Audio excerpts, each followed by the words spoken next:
গত শুক্রবার আইপ্যাক মামলার শুনানিতে চরম বিশৃঙ্খলা দেখা গিয়েছিল। শুনানির মাঝপথেই চেয়ার ছেড়ে উঠে যেতে বাধ্য হয়েছিলেন বিচারপতি। এই অবস্থায় বুধবার ফের এই মামলার শুনানি শুরু হয়। তবে তৃণমূলের আইপ্যাক মামলার নিষ্পত্তি করে দিল হাইকোর্ট।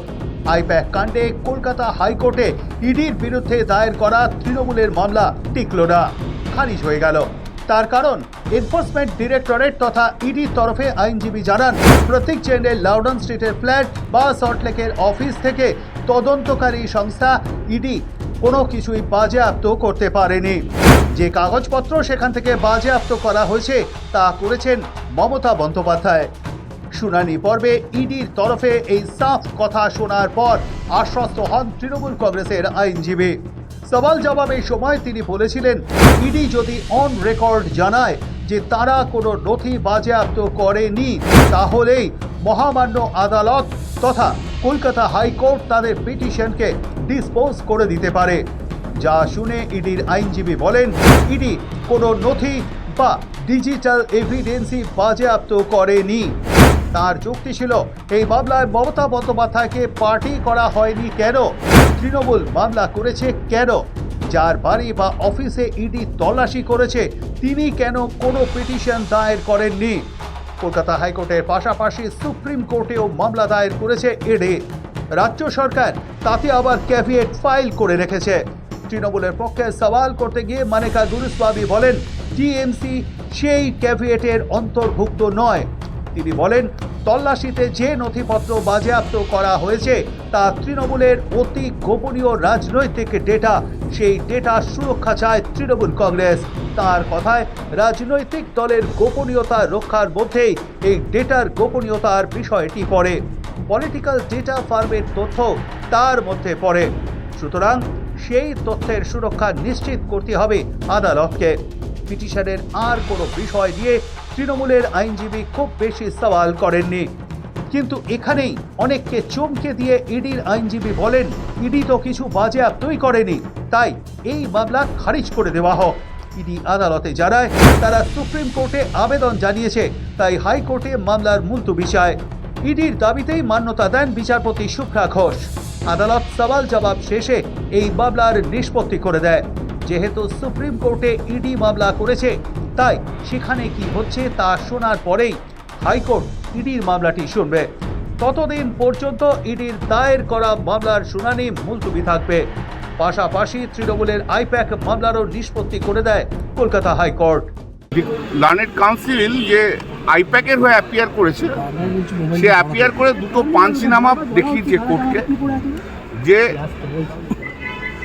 কিছু সিজ হয়নি, কোনো কিছু সিজ হয়নি, আর কোনো কিছু মানে পাওয়া যায়নি যেটা খুব একটা সন্দেহজনক। জজ সাহেব রিট পিটিশন ডিসপোজ আপ করে দিলেন অন দেয়ার টার্মস যে কোনো কিছু সিজ হয়নি বলে। ফার্স্ট ম্যাটার মানে তৃণমূল কংগ্রেসের। সেকেন্ড রিট পিটিশনটা হচ্ছে ইডি যেটা ফাইল করেছিল, যেটাতে আমি অ্যাপিয়ার করেছিলাম মমতা ব্যানার্জির হয়ে। Mamata Banerjee as chairperson of all India Trinamool Congress, not chief minister of West Bengal. ঠিক আছে, সেই মামলাটা ইডি টাইম চেয়েছে।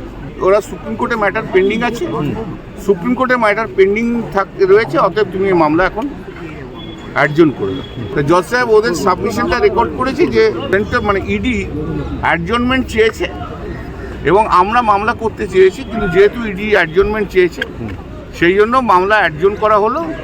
যেভাবে ইডির কাজে বাধা দিয়েছে মুখ্যমন্ত্রী, ডাকাতি করেছে, এরপরে মুখ্যমন্ত্রীর বিরুদ্ধে যদি কোর্ট একটা অ্যাডভার্স রায় দেয়, আমি তো অন্ততপক্ষে অবাক হব না। ফলে এই মুহূর্তে এটা নিয়ে রাজনৈতিক কোনো মন্তব্য নয়। আমাদের আইনজীবীরা আছেন, কল্যাণ বন্দ্যোপাধ্যায় স্বয়ং ছিলেন।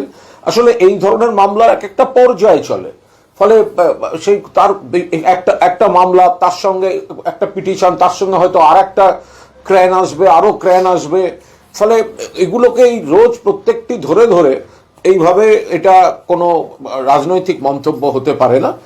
তো ফলে সেই জায়গায় দাঁড়িয়ে তারা কখন সে বাড়িতে গেছে, তারপরে অতটা সময় তারা ওখানে কি করছিল, কেন গেছে, 2020 বা 2021 সালে তো ইডির বোঝা উচিত যে তার মালিক হচ্ছে প্রশান্ত কিশোর। তাহলে আজকে প্রতীক জৈনের বাড়িতে বা অফিসে কেন? কারণ আজকে আমাদের ইলেকশন ডকুমেন্টস, ক্যাম্পেইন ডকুমেন্টস ওদের কাছে আছে। ফলে সেই জায়গা থেকে রাজনৈতিক দল হিসাবে মমতা বন্দ্যোপাধ্যায় তার দলের নেত্রী হিসাবে তথ্য ভান্ডার প্রোটেক্ট করার চেষ্টা করেছেন। গত 8ই জানুয়ারি আইপ্যাকের ডিরেক্টর প্রতীক জৈনের বাড়ি ও অফিসে তল্লাশিতে মুখ্যমন্ত্রী মমতা বন্দ্যোপাধ্যায় সেখানে পৌঁছে গিয়েছিলেন। সঙ্গে ছিলেন রাজ্য পুলিশের ডিজি রাজীব কুমার ও কলকাতার পুলিশ কমিশনার মনোজ ভার্মাও। তারপর দেখা যায় প্রতীকের বাড়ি থেকে একটি সবুজ ফাইল হাতে নিয়ে বেরোচ্ছেন মুখ্যমন্ত্রী। ঘটনার জল গড়ায় আদালত পর্যন্ত। ইডি ও রাজ্যের শাসক দল তৃণমূল কংগ্রেস পরস্পরের বিরুদ্ধে আইনি পদক্ষেপ চেয়ে কলকাতা হাইকোর্টের দ্বারস্থ হয়েছিল গত সপ্তাহেই। গত শুক্রবার বিচারপতি শুভ্রা ঘোষের ইজলাসে দু তরফের আবেদনের শুনানি হওয়ার কথা থাকলেও সেটা হয়নি। 14ই জানুয়ারি বুধবার এই জোড়া মামলাটি ওঠে আদালতে। সেখানেই আদালত জানিয়ে দেয়, যেহেতু সুপ্রিম কোর্টে ইডি মামলা করেছে, তাই সেখানে কি হচ্ছে তা শোনার পরেই হাইকোর্ট ইডির মামলাটি শুনবে। ততদিন পর্যন্ত ইডির দায়ের করা মামলার শুনানি মুলতবি থাকবে। সব মিলিয়ে প্রতীক জৈনের বাড়িতে ইডির তল্লাশি নিয়ে মামলা মকদ্দমার এখন এপি সেন্টার হয়ে গেল দিল্লি। বৃহস্পতিবার সুপ্রিম কোর্টে এ ব্যাপারে শুনানি হবে। এখন দেখার কোথাকার জল কোথায় গড়ায়। সৌভিক সান্যালের রিপোর্ট, সময় কলকাতা।